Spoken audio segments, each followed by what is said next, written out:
made it to Chirohustle. Sit back and learn from the greatest influencers in the profession on the world's #1 chiropractic podcast.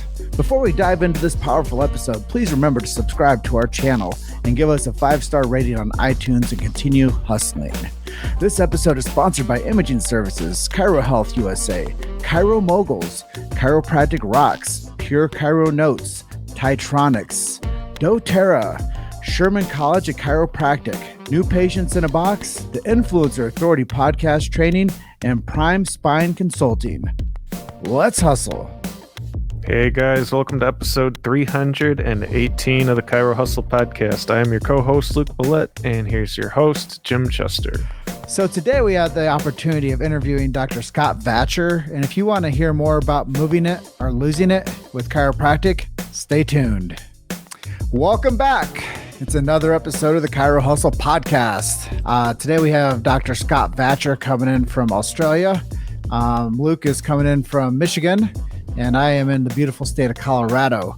And before we get running into this interview with Dr. Scott, this program exists to support free speech in chiropractic, protect the sacred trust, and to support subluxation-based chiropractors. And we really want to support the languaging of innate intelligence and universal intelligence because it is tied to the big idea, which is chiropractic. And with that being said, Dr. Scott, welcome to our show. Thanks for having me, guys. Truly worldwide. It's awesome. Well, we are learning from the greats. And, when we get a chance to have a conversation with a practitioner of 18 years and somebody that's doing great work in the chiropractic ecosystem, it's great to have these conversations. Absolutely. So let's just ramp into it, man. Runway ramp off. Tell us your chiropractic story and what influenced you to become part of the tapestry of chiropractic. Well, I was absolutely going to be a medical doctor. I did my undergraduate in biochemistry, which is like the pre-med degree in my university back home in Newfoundland, Canada. Most people don't even know where that is. And through that whole process, just started opening my mind to what else was out there. And my mom got hurt at the same time by basically a boating accident. And it went downhill quickly. She hurt her back and became bedridden. And nothing seemed to be helping, So it was a funny story because one day after I think it was about 6 months in, she was essentially couldn't get out of bed. And she was getting some tests done at the medical doctor. And finally he went, "Shh, don't tell anyone I told you this. But if I was you, I'd go see a chiropractor." And my mom at the time was like, "What's a chiropractor? I don't even know what that is." So I looked somebody up in the phone book, went to see this lady. And after over 6 months of being bedridden, walked out on the first visit, and within 3 visits was about 95% better. So one of those, chiropractic miracle stories. But it really opened my eyes because I was looking at medicine. Now, I'd always been in this sort of alternative route of medicine and wanted to truly help people, but through medicine. And I think that's a very possible thing you can do. But yeah, it opened my eyes. And then as I looked into it further and, life's twists and turns, and here I am 18 years in, moved across to Australia. The only reason I'm here is through chiropractic. My first year out, I was looking to see, what am I going to do? I don't want to start my own practice. And a couple of my mates who graduated before me, he's like, "Go to Australia, mate. It's awesome over there. You can travel around and have, work and see the place." And that was my plan 1 year later. And I was going to come back to Canada after the first year. And again, 18 years later, I'm still here. It's a pretty awesome place. And so now you're launching a book. Is that correct? Yeah, it was launched last year. Tell us about the book. Yeah, so the book is called Move It or Lose It. And so essentially, a number of years ago, I started, through the years, I'd done so many different scenarios within the practice to try and get clients engaged, right? Things on diet and routines and exercise and mindset. And so whatever happened, it was 6-7 years ago, I started doing what's called a posture class. And the engagement that I had in it was phenomenal compared to all of the other seminars. As chiropractors, we know that, you really want to get the word out to people about health and vitality, and that there's a holistic perspective to it. But for whatever reason, this posture class just took off, and it was packed every single time I did it. And so the book is really an extension of that. So the way I look at the book is it's like a marketing tool, and then 2, a way to help clients to do things at home that we all tell them to do and they never do it. So it's called Move It or Lose It. It's really broken into 3 sections. The first section is why movement and posture is so important for your health. The middle section is really about motivation and figuring out where the people are. So like there's questionnaires and things in there so that they can understand where they're actually at. And then the third of the book is the movement routines that I want them to do at home. So it was an extension of that posture class, and it's been phenomenal so far. Like I said, it was released last year, hit #1 Amazon bestseller in 7 categories. So it's been a phenomenal success and a great tool for me to use in practice to really help clients to take advantage or take control of their own health. So they can get it on Amazon. Is there a website they can get it at?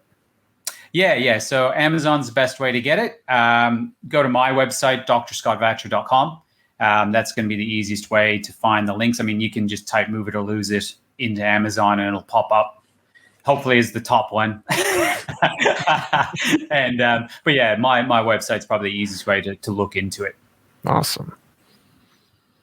Yeah, I think it's really, it's courageous to create movement and to teach people how to have a healthy habit-based lifestyle and to let them learn and to be able to implement. That's one of the greatest things about chiropractic is it is so unique and it is so amazing. And there has to be a delivery method for it. And teaching people through a book is super powerful. Yeah, I think through a number of reasons. Like the book itself is really designed at the public. I know I had one of my clients in and she speaks English as a second language. And she, it was a great compliment. She came in and after reading the book, she's like, even though I could understand the book, and as a second language, I find that very, very difficult to read something and understand it. So it's really designed for the public. And it doesn't get into what I call the chiropractic jargon, right? We all, I would assume most people listening to this podcast, believers, as you mentioned in the beginning, of subluxation-based chiropractic and really getting to nerve system function. But the public doesn't know what a subluxation is, and they don't understand that, and they don't care. So what I did in the book, which I thought was quite well done, was weaved in the chiropractic principles without the jargon. Well, Scott, the public does care when it causes them pain. Well, yes, but they don't care about the word, right? They're like, what? Witsy who? Yeah, if it's in pain or dysfunction, and that's a huge one, right? Like, because as much as we really work on wellness, I would say the vast majority of clients coming in will have some type of pain and really some type of dysfunction that causes them some kind of change in their life that they want to get better. And they might not be interested ever in their entire life what the word subluxation is, but they do not want it. That's right. They do not want it. They want to feel better, look better, and perform better. Yeah, outcome-based care, which is one of the things I love most about it. And towards the end, we'll ask you a miracle story. But next is let's talk marketing a little bit. I know you said that the book helps educate people and trains them a little bit while they're under care, but what strategies have you used over the past 18 years that have been effective for you? So as I mentioned, I've done so many external talks about all kinds of different things because I was always under the impression that, again, if you want to go give a quote unquote chiropractic talk, kind of sounds boring to people. So, back in the day, I came up with a program called Epic Health Style. So EPIC stands for EPIC, eat, play, intention, and correction. So it's a take on, say, like the move well, eat well, think well, right? it's the basis of health, right? And so, I would go out and I'd give talks on these certain aspects, and that was more interesting to people than, a chiropractic talk. So, but then when I started doing the posture class, that's the one that like I said, took off. And so getting out into the public from a marketing perspective is looking at who is your ideal client? What do they want? And then marry that with what you like. So when it comes to that, like, what do you love doing? And chiropractic is, of course, the basis for, or the sort of common ground for all of us. But finding a common ground when it comes to marketing is finding a community of people that likes to do stuff that you like as well. It could be exercise, it could be movement, it could be diet, it could be cooking, it could be cryptocurrency, it could be cars, it doesn't matter, right? We actually don't need that many people to fill our practices. We should be lined up out the door, and most of us are struggling. So it's really about niching it down. Niche. Further down you go, it's totally the opposite of what you think. It's like, I've got to talk to everybody. Everybody needs chiropractic. Everybody needs their subluxations corrected, and that's true. But when you focus on everybody, nobody listens. So what are some things that you like to do for your own personal health? It really will come back to, I practice what I preach, right? So with that EPIC program, for eating, of course, is vital. We called it play, but, movement and finding a movement pattern that works for you. And that's where the book came in, finding a program that fits in people's lives, because the programs inside the book are based on body movement and posture, but none of them are longer than a 15-minute routine. And I've organized routines in there that are specific for office workers, specific for people that stand all day, people that drive in a car all day. And so really trying to figure out a way to get it into people's lives that makes sense for them and that they can incorporate into their life as easy as possible. So that's the movement side of things. And interesting when you look into some of the research and things like, for example, relative strength is how strong you are for your body weight, is, if not one of the top indicators of longevity. Yeah, I was listening to this guy talk the other day on a podcast. He's an MD, and he said that so much of your long-term health has dependency on your grip strength. Yes. And a couple of things to measure people on that is their dead hang. Like, how long can they hold up onto a bar and just hang there? And he was talking about that people our age, that most of the people that untimely pass on at early age is usually due to some type of a overdose.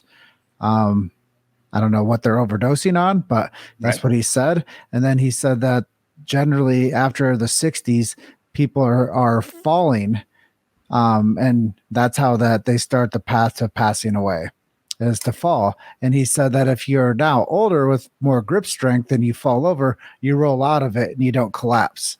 Right. So what you said is making sure that you have vitality in your strength and your muscle tone. It gives you more a capacity of adapting and to longevity. So I think you're spot on. Yeah, like in the book, I go into a particular bit of research that says one of the leading causes of death in people over the age of 55 is a fall. Now, the fall breaks a hip. Mm-hmm. Why do you think a broken hip is one of the leading causes of death in people over 55? Don't know. It's not the hip. It's the lack of movement. So when the body stops moving, it starts dying. Plain and simple, right? So these people over 55, you break a hip, it takes a while to heal because healing diminishes with metabolism and everything else as we get older. So they're stuck in bed for months at a time. When they stop moving, their immune system shuts down. Their mental capacity shuts down. And when it happens and you just don't want to be here anymore, your body will listen to you and you won't last. So it's pretty amazing and scary. But at the same time, then you can look at it in the opposite way, and it can be really amazing to look at movement as a prescription for a better life. I know a guy who does a podcast, I can't remember what it's called, and he's a nutritionist and a chiropractor. And he's done a podcast that basically is interviewing old people to see like what's the common denominators on people that live to be over 100. What is it? And he thought, because of his nutrition background, it would definitely be food. That food was the common denominator. These people ate well. They made sure they were eating their veggies and their this and their that. And he was very surprised to find out that it was not food. A lot of these people over the age of hundreds are not, they're eating like toast and jam and tea. And then, but what it is, movement. It's keeping the body moving that keeps people alive. It's pretty amazing. And amen. Have you heard the Roger Sperry stuff? I'm sure you have. Moving No? I'm not familiar, but I do remember the guy, Joseph Pilates, that started Pilates. He said, you're only as healthy as your spine. Yeah. Well, Roger Sperry was a Nobel Prize winner in, I think, neurobiology, and basically found that movement of the spine feeds the brain. And so when your spine stops moving, your brain literally starts starving because of the movement of the cerebrospinal fluid, et cetera. It's sort of like a windmill. When the wind moves, it charges the system and gives electricity. So the spinal movement creates a better brain mentality for the brain and body to work better. So amazing stuff out there. And so these are the types of things that I put in the book. So I put this stuff out there and put it in a layman's terms. It's been amazing. It's been really cool. So what would you say are some of your favorite ways to stay connected with your audience or your local community? So I find really, again, it's finding out, first of all, what your local community is. Like, again, is your local community just the people who live next to you, or is it the people who have the same interests? So think about that when you go, how do I grow a practice? How do I become like my own lifestyle, get that better, but then have more fun in practice and get more good results with people? Is to surround yourself with people that you like. I'm sure as chiropractors, and we all have some that you see that person on the books and you're just like, oh man, I don't even want to see that person. And there's a couple, we all have them. But imagine you could minimize that and get just more people that just gel to you, right? So your ideal client base. So it's really about trying to niche that down, getting into your local community Facebook groups, for example, and start engaging. That's a really important way to get it out there. So to give you an example, so with my book, I created an ebook, which was ergonomics, how to set up a home office for success. And so I went inside of one of my local groups and said, hey guys, I got this free ebook that shows you how to set up your home office during lockdown. And 3 days later, I had 450 emails, right? So it's about being topical too, right? It's like when we were in lockdown here and people are trying to figure out their home office and they're getting sore and stiff and, what am I doing? I don't even know how to do this. Ebook that took a couple hours, and actually most of the material was already in the book. I just sort of pulled it out and put it in there. 450 emails. So it's really about being the expert, but being approachable, the approachable expert.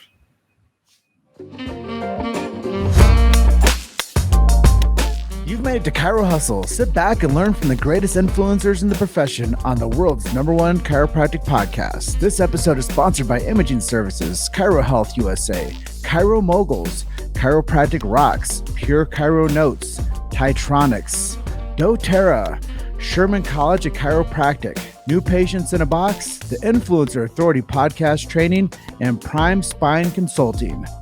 Let's hustle. So you seem to have good resonance with your local community and ideas on how to build a practice that you want to be in.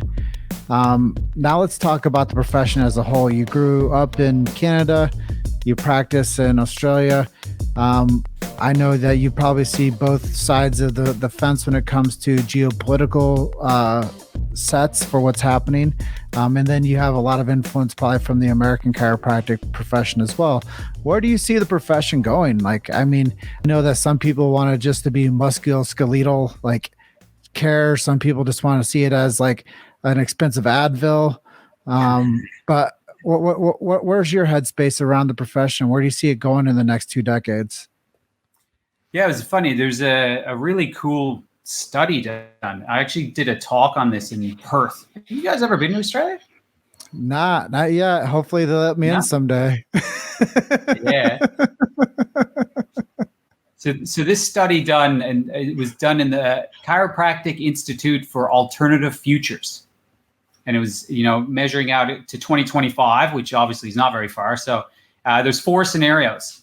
So marginal gains, marginal field, hard times, civil war, integration and spine health leadership, and then vitalism. And so essentially, those are the 4 different scenarios. And I think it boils down to 2, right? That there boils down to 2 for different reasons. One is that we get marginalized into the system. And so we become less and less. And so we become what's the word I'm looking for? I don't want to insult physiotherapists, but physiotherapists, right? So marginalized into the allopathic model and into obscurity, where it's sort of like, I don't know, where you need to go, a physio, a chiro, an osteo, or this or that. It's all the same thing. Let's just go there. And then the other side is that more vitalistic side to things. And this study in particular was really cool because what it said was it doesn't matter what we do as chiropractors. What's going to make the difference between those 2 is our clients or patients and what they do. And so if they're the ones standing up for us, that's what's going to make the difference. So us as chiropractors, obviously we need to be the leaders or the, I can't think of the word, that sort of instigators of that. But we need to get our local communities involved and realize that we're different in one way or another. We're different than everybody else, whether good or bad, and I used to be that chiro when I first, again, I've been doing it 18 years, used to be that chiro who would be, oh no, you don't need to go to the medical doctor or the physio or anybody else. You just come see me and everything will be better. Yeah, I've grown up. I realize that there's a lot to other things and we all do good things. And so chiropractic really just needs to be a part of people's lives in addition to a whole bunch of other good stuff. Right? Yeah, the play, the movement. I was told one time that you should have 2 doctors in your life, one to keep you healthy and one to save you from dying. Yeah, absolutely. Emergency medicine is amazing. I wouldn't want to be without it. I mountain bike. And so it's pretty full on stuff, right? Like I've seen some mates have some pretty bad wipeouts and have to be, helicoptered out of the woods, and, chiropractor ain't going to fix that. Yeah, it's good to have a well-rounded care system. Absolutely. So who have been some of your heroes or inspirations to help you reach the point that you're at now? And they don't have to be chiropractic heroes. They could be anyone. Yeah. I don't have any, mate. Actually, can I check this out? This way. See, that's on my wall here in the office. Do you see who that is? Vaguely. Is it BJ? No, Muhammad Ali. Okay. Is that the Sonny Liston picture? No, it's just him in the ring by himself. And that's what I think is the key, is that, as much as we get out, social media is a whole other scenario, hey, where, you show people your highlight reel and people, you get a false sense of identity and people get more depressed because they're like, look at all these other people doing all these amazing things. That picture reminds me all the time more so of what you're doing when people aren't watching. Right? Like you're doing your 75 hard, like nobody's watching that. You got to do that yourself. You got to take your personal responsibility and do it. And I loved when you did that. I think 12 days in or something. You're like, 28 days in. Oh, I missed the day. I missed the thing. Start over, right? Personal responsibility. Nathaniel Brandon says, no one is coming to save you. You're not your government, not your spouse, not your kids, not your parents. It's up to you. And so personal responsibility. So although Muhammad Ali is cool guy, he had his faults just like everybody else. I just have that photo as that reminder of keep doing what you're doing even when nobody's watching. Yeah, it reminds me of I think it's, I don't remember the author of it, but it's called Man in the Arena. And I think it's a Hemingway piece. And it talks about the man in the arena and all the trials and tribulations that go into the person that's actually in the middle of the ring, and what it looks like for them to look in the mirror and what it looks like for other people to see them. And I think it's very poignant when we think about icons like Muhammad Ali and what they stood for as a free culture and what they stood for as a patriot, or what somebody else might label them for. But I guarantee you one thing, people didn't ever second guess that man's conviction. That's right. Yeah, absolutely. Yeah, love him or hate him, he had to be again, there was no waffling with his stance. Yeah. He knew who he was, and he went for it. Yeah. So chiropractically then, like who might be some of your heroes in the chiropractic space? Again, nobody really stands out. There's been numerous people over the years. Arnaud Bernier. Have you had him on there? Yeah. He was very formative during chiropractic school. We had him even stay at our place a couple of times, and he's just an amazing guy. We went to down in Colorado. We went to his seminar. It was a week long. Phenomenal. Yes. Again, besides that, nobody really stands out. Just a combination of people I went to school with, seeing their successes, and again, doing what you need to do to be successful in whatever that means for you. And on the topic of successes, whenever someone usually says the word miracle story, chiropractors always have that one story that sticks out in their mind. Why don't you tell us a miracle story that you've been a part of or that you've witnessed firsthand in your office? In my office, yeah. I mean, again,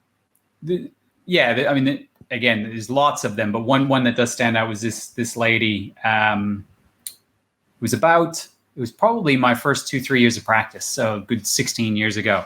And she was struggling getting pregnant. And so she really wanted to. She was trying, I think, for about 4 years, and tried everything, IVF a number of times. And then, through care and through understanding how her body works, about 6 months into care, nothing else had changed. She became pregnant. That's a fairly common scenario. It makes sense, right? If there's something blocking the body from working properly and you unblock it, body's going to work better and it's going to do its thing. The cool part about that one is she still sees me, and now her daughter, who's, I think she's 15, so it must be 16 years ago she came to see me, still continues to come in and see me. So it's really cool to see that sort of multi-generational scenario and how, I had some small part in that happening.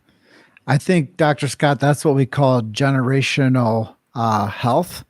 And I believe that the currency going forward will be a currency of being healthy. And the people that are healthier will have more mobility to do the things that they like when they want with who they want. And when you have generational health, it becomes generational wealth. And I think when people, honestly, when they do practice the chiropractic principles and they understand that the body adapts and they understand that healthy habits create healthy futures. And when you have a mother that has a family, that makes a healthy family. And chiropractic, I always tell people, I've never met anybody that practices the chiropractic lifestyle that had a worse quality of life. I don't. That's true. And it only has markers of improvement.